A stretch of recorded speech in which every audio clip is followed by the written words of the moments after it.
Igbo people, ekele m na Lolo Nneka Chimezie na-ekwe na-ewetara unu ọnọdụ Igbo.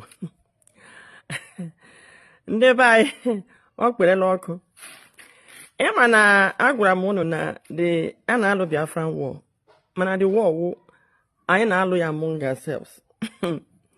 Ndị iro chọrọ ịnara ya ala Igbo nọ n'akụkụ na-ebute ego. Enwere ụmụnne anyị ndị a na-ebunye ego a ha na-alụ dị ọgụ. Enwere ihe m na-ekwu m na-agwa ndị Igbo anyị so na anyị agaghị eji ụjọ adara enwe n'elu. So enwere ndị m hụrụ na ịma na ọgụ alụgide na mgbe m na-awagharị n'ala Igbo na-enyopụsi onye na-eme nke ọ na-eme na-ewepụta aka na awụ ama m n'otu ọ ga-adị a na-akwara m aka onye ọbụla ngwa na o ruolu ugbu a na anyị anaruole down ọgụ a na anyị anaruole ya down otu ndị ahụ a na-eyi uzu were na-alụ agha n'ala Igbo anaruole m ya down. Igbo bụ Igbo sonu m, akụkọ ga-apụta. Anyị ga-amacha ebe mmiri a si banye n'opi ụgbọ ọgụ. Unu gee ntị ọfụma ugbo unu ga-anọ Lolo Nneka Chimezie na-akwụ. Ọgụ anyị kwesịrị ijikọ aka ọnụ na-alụ anyị na-alụzi among ourselves. Cheke eme enwe mgbe m kwuru okwu sị cheke ọ bụrụ na Nigerian gọọmenti nwere ike ibupụta $9 billion ọkwa ka e were gaa lọbịa ndị ọcha ọ $9 billion ka ọ $9 million ka e were gaa lọbịa. Gịnị ka a na-alọbi? Na Ipob bụghasị na enwere Christian genocide na ripọtụ niile ọkwa dis DOS o ọkwa ripọtụ ndị DOS nyere ka ndị ọcha ji wee batawa n'obodo a ndị asị ka akwasa ebe Nnamdi Kanu nọ n'ime nga. Then for Nigeria neutralize ọrụ Ipob rụrụ ha kwụọ a lobbyist kwụọ $9 million ka $9 billion ka a kwụrụ ihe ahụ eji aga lobby. Ịma agwara m ụnụ na kemgbe mgbe afọ mụrụ dis otu a na-akpọ APC enwere klọs etiri maka ndị Igbo. Unu lee anya unu ahụ na from 2015 till now enweghị ihe gbasara gọọmenti a na-arụ ịga ndị Igbo except nke ama na enweghị ike ịsa anyị pụọ ihe dịka senate ihe dịka representative all that ones. Ilekwa anya na wee were kwuo na our traditional rulers tikwuo n'okpuru ndị Yoruba na traditional rulers onye isi ha wụ Oni of Ife. Then ihe dịka Ezeri ịma na that throne anọ na 2000 onye nyenwa in fact o gosi na ndị Igbo nwe Nigeria etiri ya n'okpuru Oni of Ife pụtara nya. So ihe niile awụ ihe ego na-arụ ihe awụ ihe arụ na gọọmenti of APC ga-eji their power na-regulate ndị Igbo.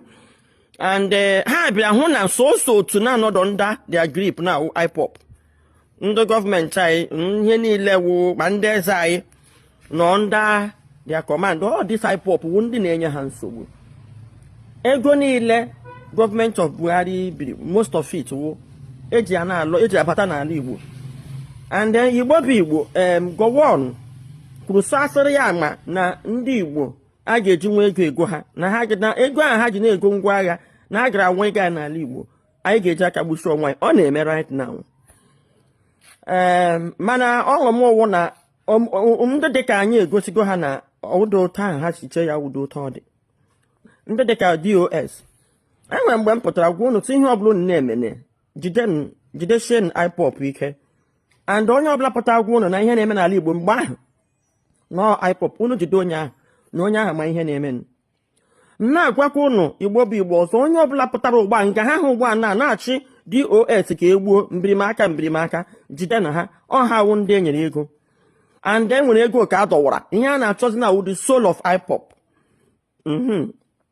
Ndị ọcha Nigerian gọọmenti anọkọtara si nga gbara plen gawa Kenya break international rule break international law ga-aga kpọlata Nnamdi Kanu ha ka ajọs tọọ ya nga wepụtakwa mba. Ihe ha ma ihe ewu na the structure Nnamdi Kanu na ndị otu ya wụ ndị Ipob put up the so solid nke wụ na ọ gara ahụ imebinu. Even Nnamdi Kanu na onwe ya kịta cannot destroy Ipob because ha nwere code of conduct. Na code of conduct ha ji ma Nnamdi Kanu Ota iwu Nigeria no ugba na the law of Federal Republic of Nigeria so jukwu Tinubu na enwere ụdị abuse Tinubu ga na enwere ụdị ihe ọ ga na-eme ọchịcha loto eme ya arrest emene Erufai arrest na malami emene ya arrest ọwụ iwu Nigeria jighị eji. So Nnamdi Kanu cannot be above the code of conduct of Ipob, and all based on that code of conduct can Ipob ji wee kakwuru n'ọkpa ha. You know, so Nathan Nnamdi Kanu na ngo gba enwe ozo oge eje ha le anya ọ ga-atali with their code of conduct, they cannot obey it. So ihe m ji na-ekwu ihe a na-awụ ana m ekwu na there is no how ị ga-eji na-akpọ Nnamdi Kanu so chufuo DOS or do possible. And I stand by that my comment. That there is no how Nnamdi Kanu na-adọ chọrọ ịdọta Biafra from Nigerian government. Nigerian government akara ya ka mee ya arrest tige na nga. Then somebody believe na otu Nnamdi Kanu nọ n'aka ndị ịla ha na-adọ this Biafra na ọ ga-anọdị a na-achị this otu o ji adọta Biafra. Ọdụdụ onye ọbụla na-ekwu ihe ewu ndị ahụ akwụrụ ụgwọ and edemere ego aka ga-akwụ. Because ha mana na once you destroy Ipob, Nnamdi Kanu is gone. A tree cannot make a forest. Nnamdi Kanu cannot be Ipob. Na ndị na-ekwu Nnamdi Kanu nọ n'ime nga na chụpụcha DOS ti ndị ọdọ. Something take ya almost 15 years to build. Ya no kata ụgbọ na amend mother point. No n'ime nga, how can you control them? Keke iji ma na ndị na-achị itige cannot compromise and all that. So ndị niile na-ekwu sisi wepụcha DOS tige ndị ọzọ ha wụ ndị compromise. And then when ndị bịa nọ n'ụgbọ na were m maka this my stand na-ekwu na mmese were m na-akọ nonsense. Well, ọmụwa bụ Nneka Lolo Nneka Chimezie na ndị Igbo ya agaghị eji ụjọ ada na-enwe n'ilu. Ka m jụọ n'ụnụ nke ụnụ ha na-akọ ihe ụnụ na-akọ ọ na-abụ na m ga-eji ụjọ ada na-enwe n'ilu. Ọ dị possible enwedị ihe ụnụ kwuru taa ga-emeta because I am 100% sure of ihe m na-ekwu. Then enwe mgbe m na-eme live on TikTok somebody abata there so na ọ maka Nnamdi Kanu ka ndị Igbo ji na-eso Ipob. That's an insult to the whole Igbo nation. That's a very big insult to ihe dịka Igbo a na-anaghị achị anyhow. No, Nnamdi Kanu is simply the leader of Ipob. Ọwụ ya nwe Ipob, ọwụ ya nwe Ipob. 90%, I will repeat my comment. Let this thing go viral. 90% of ndị Igbo nọ na Ipob ọ na-eso Nnamdi Kanu, and they so Nnamdi Kanu because of and they so Ipob because of Nnamdi Kanu. Ha na-eso Ipob because of Biafra a na-achị nwetenu. So ya bi onye ọbụla na ntị. Nnamdi Kanu is the leader of Ipob, yes. Mana Ipob who an association with ethics, rules and regulation. It doesn't belong to him alone. Unless ma on a chosi gwa na Ipob when on a chi gwa ngunu he kwu neku na Ipob wuzi Nnamdi Kanu's personal business. Just like what na cho agwu munye na ha na chi turn the whole thing to family business. Bon na narrow down. So na 90% of ndị Igbo na-eso Ipob. Because in eso Ipob, in eso Nnamdi Kanu, because of the Biafran struggle, because nas na ga-enweta anyị Biafra nke anyị. Can Nnamdi Kanu pụtagodu n'ụgbọ ama now? So if you know that you are not following Ipob because of me, leave. Nnamdi Kanu ga-enwe 100 members. I can assure you of that. So ndị na-ekwu ihe na unu ekwuru maka desperation ego unu ga-erite, unu ga-erenwuzi Ipob. And ana m agwa ndị Igbo ọ bụrụ na this DOS nọ now.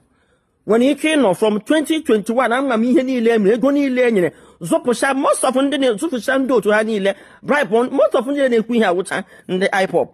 Ihe awụcha ndị eji ego dọpụta ndị hụrụ ego a na-eke makpuchie n'autopilot ngwana na egwu ahụọla.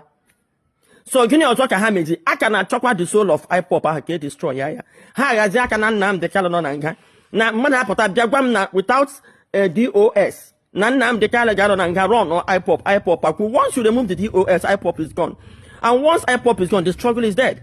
Yes, one quick can on n'ime obi anyị just like ọtụtụ ndị ka Biafran war ndị lụrụ Biafran war ka bugide not gide n'obi nwụọ, just like the belief and the hope of getting a country of ours ndị onye ọbụla n'obi ugbu na once you remove the DOS Ipob kwasa onye ọbụla la before ị ga-enwetakwa otu ga-adị strong ka Ipob again ọ ga-afetụgbụta arụ. So ngono ha na-aga ebugharị propaganda ụnụ ndị Igbo ma ihe unless ma ụwa na onye na-amadị ihe ga na-ege n'ụlọ ntị na anọ maka Nnamdi Kanu ka ndị Igbo ji nọ na Ipob. That's an insult. That's blasphemy. That's nonsense. Unu akparịsị n'anyị. Okay? Nnamdi Kanu ọ dị ka Ojukwu eme ụgba gị sọ maka ihe Ojukwu ka ndị Igbo ji ga lụọ Biafra ngwa ala na-agba unu.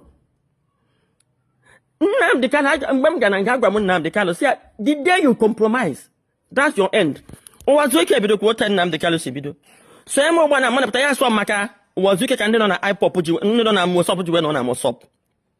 Uno chefole na 80% of ndị nọ na Ipob a na wo ndị shi na Mosop pụta. Ke ihe ha ji we pụta. Ihe ha ji we shi na Mosop pụta wo Uwazuike bịa mezie Mosop as a personal estate. Ha hapịa, where is it today? So ngono ha ekwu ihe and ngono ha ekwu na DOS ebitu ego ha ebitu ebegi. Enwebede any day ha mege utterance goshi na Nnamdi Kanu were their leader. Ndị otu Simon Ekpa remove their leader. Mbụ na Simon otu ige nkele. But Ipob ka dị loyal to Nnamdi Kanu. So ke ihe ọ bụ so the only thing bụ na ngono ha na-eme DOS attack awụ ndị akwụrụ ụgwọ. Kwe ha nkwa na if you can destroy this DOS, which is when you maybe DOS igbule na Ipob enye na ego. So anyị ma mana anya anyị ghọọ okay anya anyị ghọọ anya agaghị like m na-ekwu na-ekwuchi ike anya agaghị eju Jordan enwe niile and we meant every word of it. Ndewo.